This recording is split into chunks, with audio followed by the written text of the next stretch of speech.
Welcome everyone to the HR Green Room, the place where people, culture and a couple of splashes of green come together.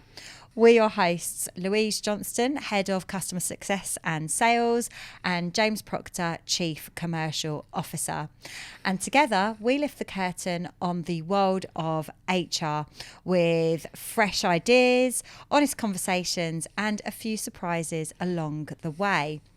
Each episode, we'll ask what makes us green with envy and also what we'd like to give the green light to in the world of HR. And of course, we'll sometimes be joined by brilliant guests who bring their own colour to the conversation. So grab a seat. The show is about to start. This is the HR Green Room.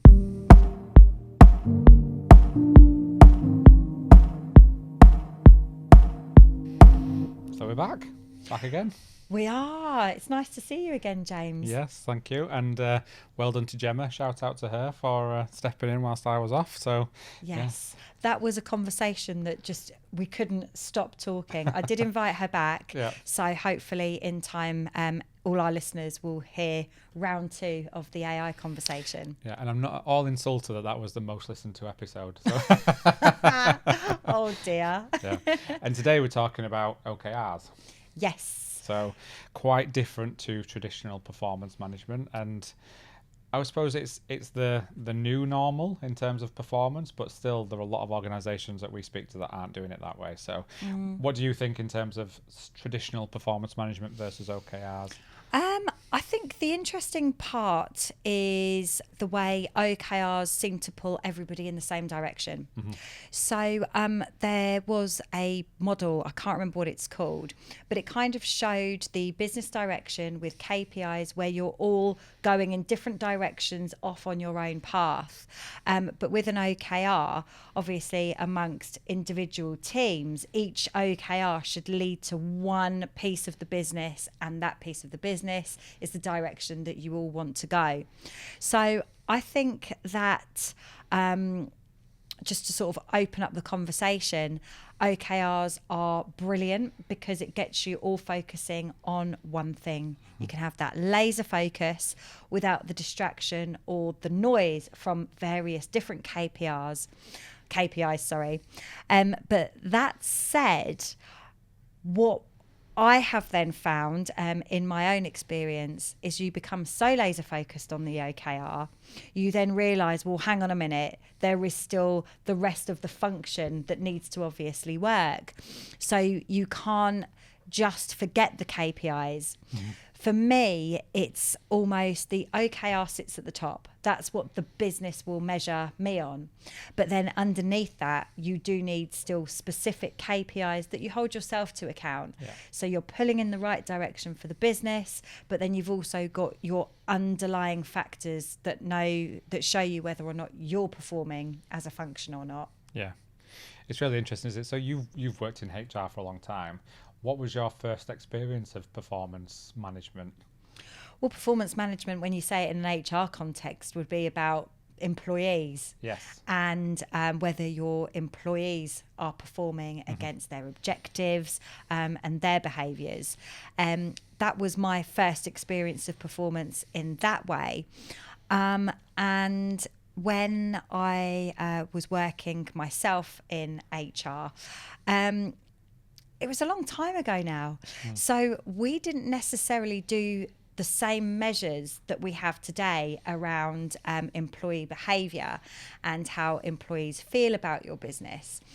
For example, like an internal NPS. Mm-hmm. We didn't do that when I was back in HR. So performance was really much more about traditional HR metrics, disciplinaries, grievance, and whether or not your people were performing rather than the HR function.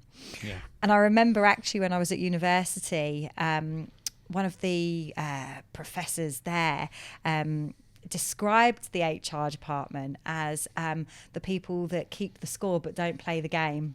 And I thought that's quite interesting. That stuck with me forever. Interesting analogy. Yeah, it was. HR often are their own worst customers, to be fair, aren't they? It's a little bit like the painter that decorates their own house last, isn't it? I think it's that, and it's really hard to ensure that your HR team are there. Yeah. I my first experience with performance management appraisals, it was kind of called back then, was probably most formally in local authority when I first started working in Middlesbrough. And it was an annual appraisal. You had a competency framework, which was a booklet, and it would be things like team working, for example, would be one of the competencies. And you had a score out of 5. So like 0 was like, I never contribute to my team, and 5 was like, I'm the best team player ever. And you had to score yourself out of 5 against all of these key competencies. And you had to write a description as to why. And then you had to basically remember for the last year everything that you'd done that had contributed to that. And let's be honest, you did it a week before the meeting, and you kind of tried to remember what you'd done in the last year, but ultimately you were focusing on what you did in the last 3 months. And it always said, this is a working document throughout the year, but never opened it again. Get it out the filing cabinet. And you know, in HR, as I was, trying to model in that good behaviour of going in there once a month and writing down some CPD that you'd done, never happened.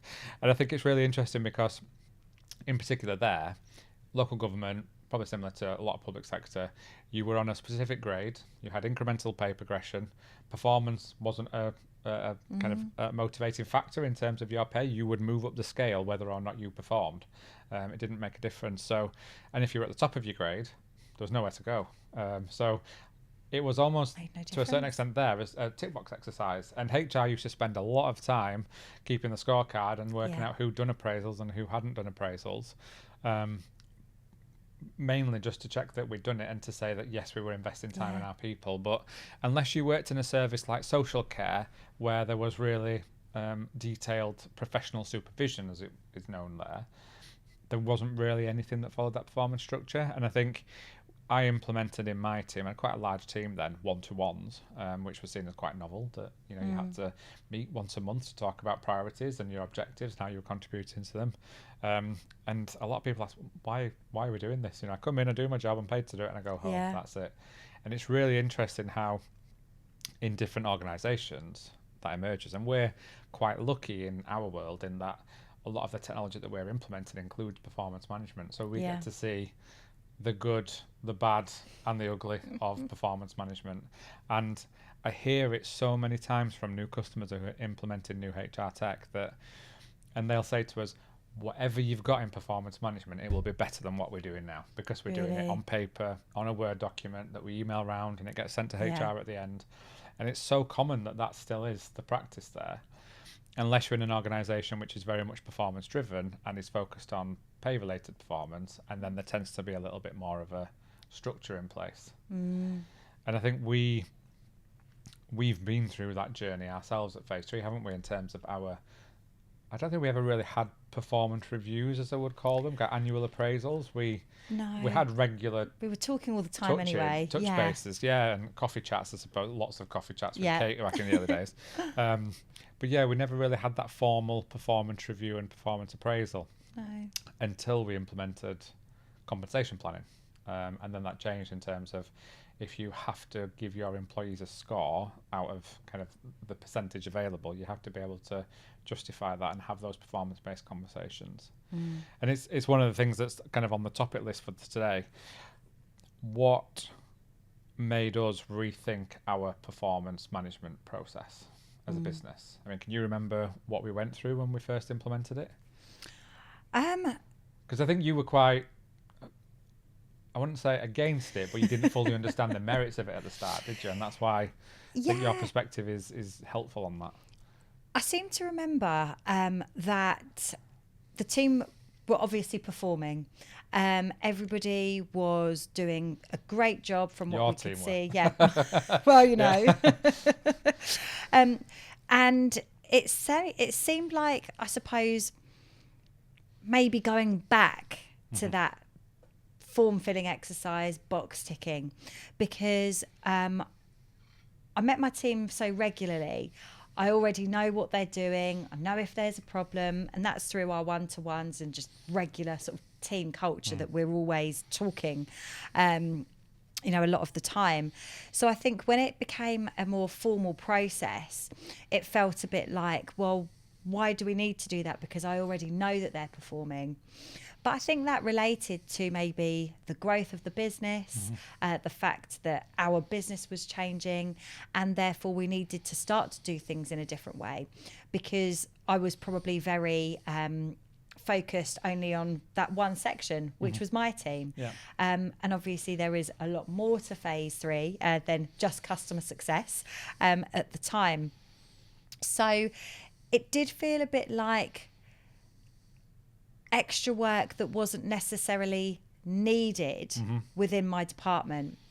But that said, as time goes on, and then obviously the business continues to grow, and then you are needing people to carry out different duties, you know, the role expands, the function expands. If you haven't actually captured those objectives, what you would find is that your people are actually lost. So now that all of our objectives relate to that 1 OKR and the business plan, and they have that golden thread, so right down from your objectives, mine feed into those, and then my team feed into mine, you can see that thread. It gets everybody pulling in that right direction. Yeah. I think it was more of a cultural shift from very small business where you know exactly what everybody's up to that change in focus, that more professional structure, and that need to give people a proper pathway, because they didn't necessarily just want to come in, do their job and go home. They did have career aspirations, and if that isn't captured, how can we make sure that we retain their talent? Yeah. I think it's interesting because you said there at the start that your team were performing. Without the OKR, what measures were you using? You could see that they were busy. Yeah. You could see that they were speaking to customers and intervening when needed and handling kind of complaints and compliments, etc.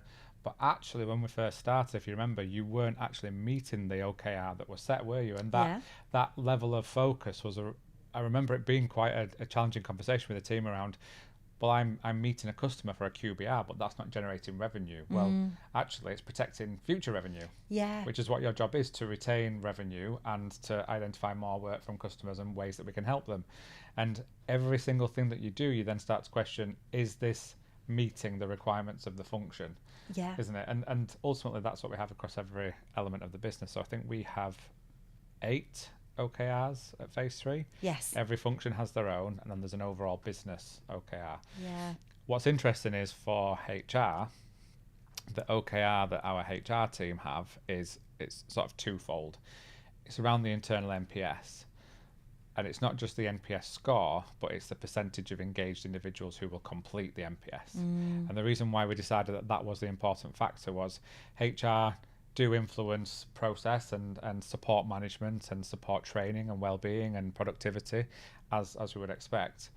But at the same time, we need to hear from people in the organisation what are the things that are causing blockages and what are the things that actually might make you unhappy to work for us, what are the things that would make work life better. And the pulse surveys that we do, we get a lot of great intelligence from them, and some key themes have been identified over the years. But at the same time, if only a third of the organisation are filling it in and are actively engaged in that process, then we're not getting the kind of disengaged people's views of what's causing their disengagement, and that's the hardest part. Yeah, and that kind of, well, that does relate to external NPS, because if somebody isn't engaging in your marketing or they're not engaging in QBRs, that could be an indicator that they're not really engaged with the work that they're performing, their own delivery, and whether or not they're going to stay with the business. And that engagement actually says a lot in there. And I think that sort of relates back to what I was mentioning earlier. You might have the 1 OKR that you're measured on as a business, but underneath that you do need those indicators to say around engagement with NPS. So not only are you seeing how people feel about working with you, but if less than, say, 40% are actually completing it, it could be indicative that the individual isn't engaged, and you just don't know. And if you don't know, you can't really act on that information, can you? No, exactly. I think the implementation of it we should talk about as well, because I know I spoke at CIPD last year about this in terms of how do you actually embed an OKR culture? So the objectives bit is probably most commonly used in organisations. Most organisations will have some element of objectives, whether that's regular, quarterly, annually, with 6-month reviews. There's usually some kind of objective register that people have. Key results is the bit that's kind of the addition to that, isn't it? So we have it was at the time a 5-year plan. It's now a 3-year business plan because 5 years was too long and everything was changing. So we wrote the 3-year business plan, and that's broken down into 90-day segments, which is fairly common with OKRs, isn't it? To have short, sort of focused attention on specific objectives to help achieve the key result. So our key result doesn't change. That's static throughout the entire year, but the objectives that help achieve that key result do change. And so when we first started releasing the 90-day plans, the 90-day plans were for each area of the business. What are you focusing on? What will you collaborate on? And what will you work on alone, essentially? And then the manager's job was to set objectives around how each person in that function contributed to that key result. So for customer success, it might have been one objective for the entire team that was the same, but it might have been individual objectives depending on where they worked, mightn't it? In HR, for example, we had a real focus on well-being and accessing the well-being tools in things like Perkbox. And then at the same time, whilst the employees were in there, they were also filling in the pulse survey so that they were kind of cross-contamination. So the objective was to get people, one, using the well-being tools because we pay for them and they're really beneficial, but then that cross-contamination into actually filling in the other bits and being engaged while you're there. And I think it's fair to say that moving from objectives to OKRs, it took us about 6 months to properly bed it in. So 2 full quarters where nothing really happened. And the way that I've always tried to structure it is that the first month of the quarter is the research, the analysis, the planning.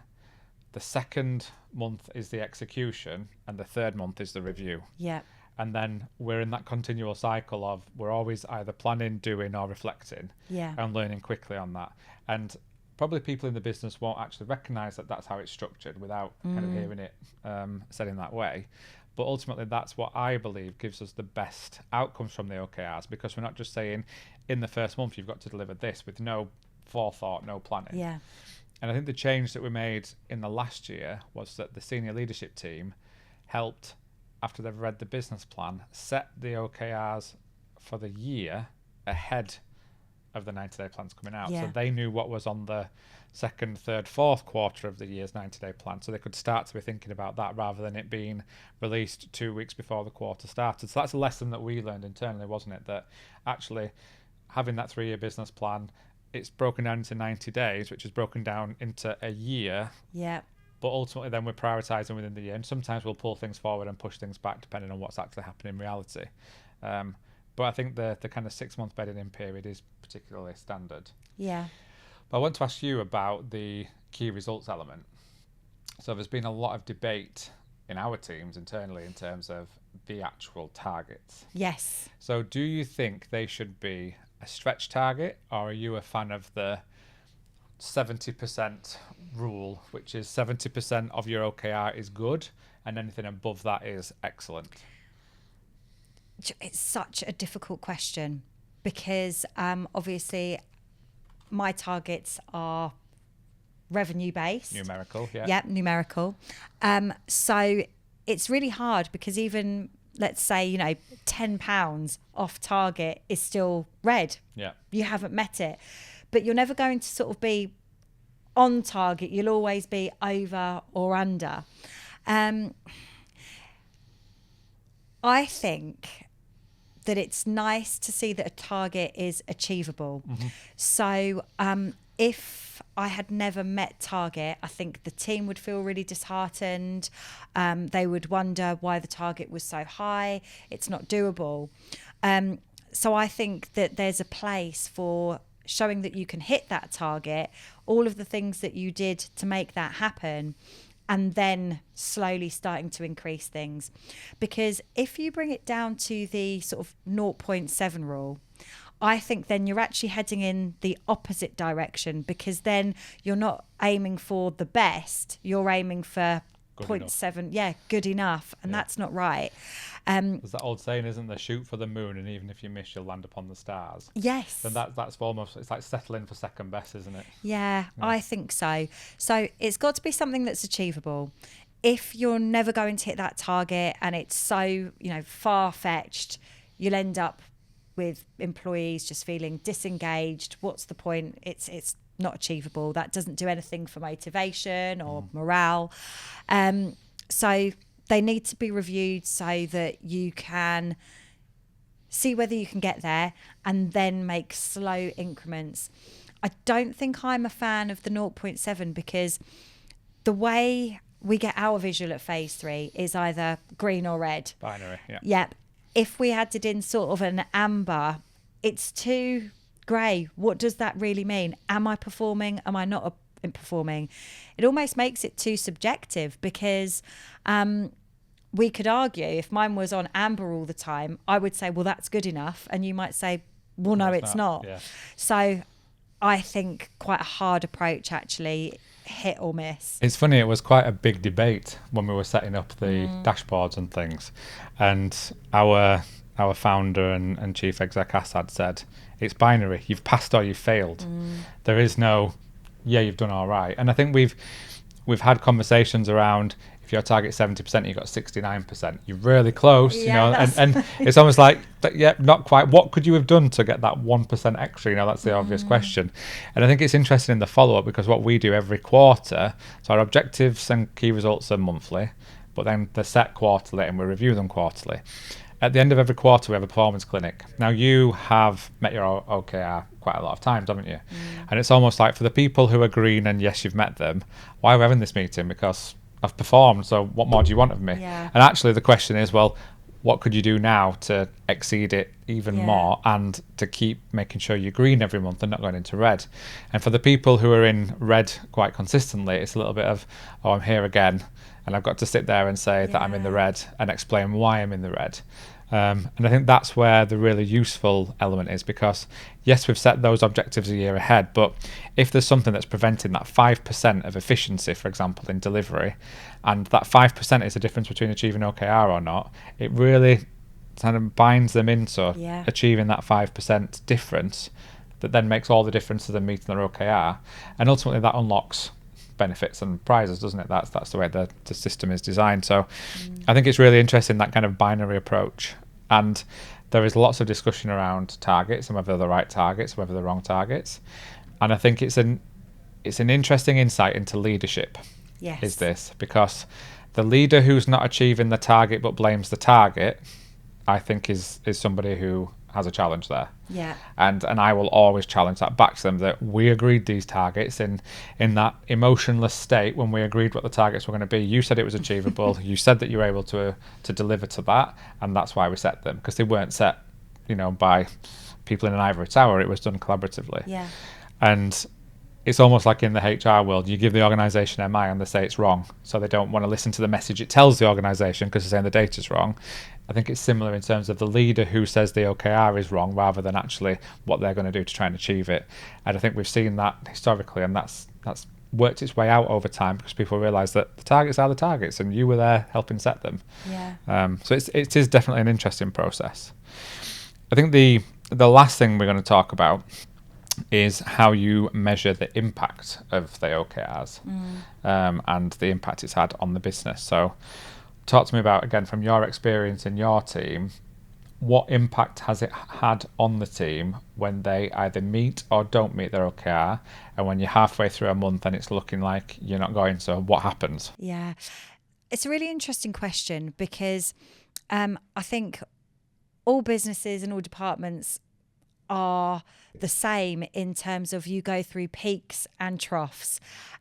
Just when you think that the team are fully enabled, everything's going really, really well, something inevitably will happen. So it's always a journey, and sometimes if you've gone up, you've hit a certain point, it may be that it eventually trickles back down. And that is what's actually happened in my team. We've had promotions internally, people wanting to do different things with their careers. So that's fantastic news for them.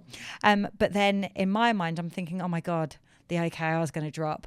So you can almost see it coming. And that's why when we talk about quarterly planning, you can actually assess whether or not you're going to meet the OKR, whether you're expecting a dip, and then everything that you're going to do to bring that number back up. In terms of the effect on the team, for my team, it's particularly interesting because we have got that sort of hybrid where in customer success, they are balancing their OKR being a numerical figure against service delivery and customer sentiment. Of course, the theory is that happy customers will obviously keep returning to the business and make more purchases with you.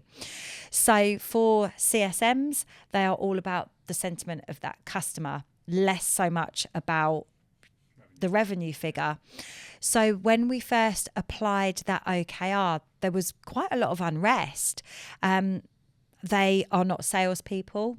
They don't want to be salespeople, and I don't want them to be either. But they still had to have that mindset that we are a revenue-based function. So all of your activities do drive that. Even though they don't have that numerical figure above their heads, they are the ones that help drive it. And I think that's where it was really important to frame a really good description. What is the purpose of this department and how do we meet that purpose? So it's about growing revenue and protecting existing business. And from there, we have the one OKR, but that's why I said earlier, again, it's about designing OKRs that can start to gauge whether or not you're going to meet the OKR or not. So if we started to see that sentiment was dropping, that's indicative that your OKR might drop because there might be an issue perhaps. Or if we see sentiment going on an upward spiral, we know that these customers are happy and what more can we actually do with them. So the effect of the OKR was really interesting. I think at first there was some resistance because I was the one that set the OKR with you, this is what we're doing. And then in customer success, there was a feeling of, we're now a sales team.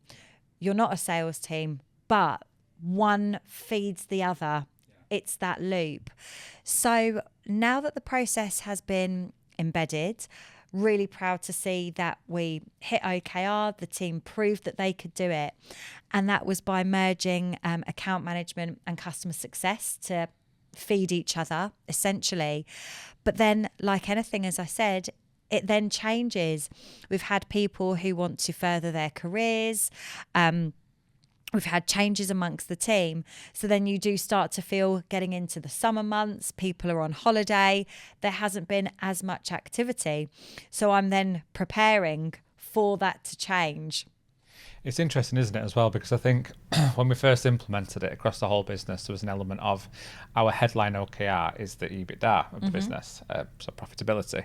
And it almost felt like profit was a dirty word.